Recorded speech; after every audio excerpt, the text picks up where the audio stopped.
ক্ষুদিরাম বসু ছিলেন একজন ভারতীয় বাঙালি বিপ্লবী, যিনি ভারতে ব্রিটিশ শাসনের বিরুদ্ধে আত্মবলিদান দিয়েছিলেন। তিনি ছিলেন ভারতবর্ষের স্বাধীনতা সংগ্রামের প্রথম শহীদ। বুধবার তাঁর ১৩৬তম জন্মবার্ষিকী। এই উপলক্ষে আগরতলার উজ্জয়ন্ত প্রাসাদের সামনে থাকা ক্ষুদিরাম বসুর মর্মর মূর্তিতে পুষ্পাঞ্জলি দিয়ে শ্রদ্ধা নিবেদন করা হয় ক্ষুদিরাম বসু স্মৃতি রক্ষা কমিটির তরফে। ক্ষুদিরাম বসু ১৮৮৯ সালের ৩রা ডিসেম্বর মেদিনীপুর জেলার হাবিবপুর গ্রামে জন্মগ্রহণ করেন। অল্প বয়সে বাবা মা মারা গেলে তিনি বড় বোনের কাছে মানুষ হন। ১৯০৮ সালে মুজাফফরপুর ষড়যন্ত্র মামলায় জড়িত থাকার অভিযোগে তাকে গ্রেপ্তার করা হয়। ১৯০৮ সালে প্রফুল্ল চাকির সাথে ক্ষুদিরাম ব্রিটিশ ম্যাজিস্ট্রেট ডগলাস কিংসফোর্ডকে হত্যা করার চেষ্টা করেন। তারা ভেবেছিলেন যে কিংসফোর্ড একটি গাড়িতে ছিলেন, কিন্তু আসলে তিনি অন্য গাড়িতে ছিলেন। এই ঘটনায় দুজনের মৃত্যু হয় এবং ক্ষুদিরাম গ্রেপ্তার হন এবং মাত্র ১৮ বছর বয়সে ১১ই আগস্ট তাকে ফাঁসি দেওয়া হয়।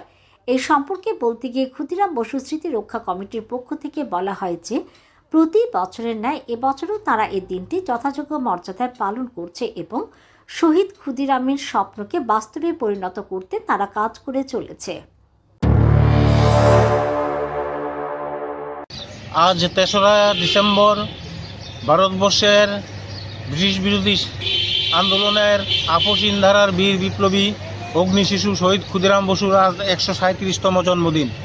আমরা ক্ষুদিরাম বসু স্মৃতিরক্ষা কমিটি প্রত্যেক বছর এই দিনটি যথাযোগ্য মর্যাদায় পালন করি। এই বছরও আমরা এখানে এটি পালন করার উদ্দেশ্যে এখানে সমবেত হয়েছি।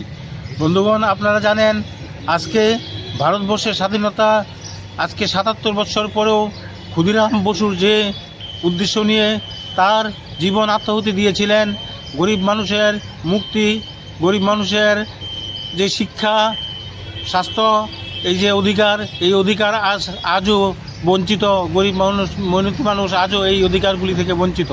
তাই আজকে আমরা মনে করি শহীদ ক্ষুদিরাম বসুর জীবনচর্চা, তার সংগ্রাম, তার আত্মত্যাগ ছাত্র সমাজ, যুব সমাজ এবং সাধারণ মানুষের মধ্যে ভীষণভাবে চর্চা হওয়া দরকার, যাতে করে প্রত্যেকটি ঘরে ঘরে ক্ষুদিরামের মতো চরিত্র সৃষ্টি হয়।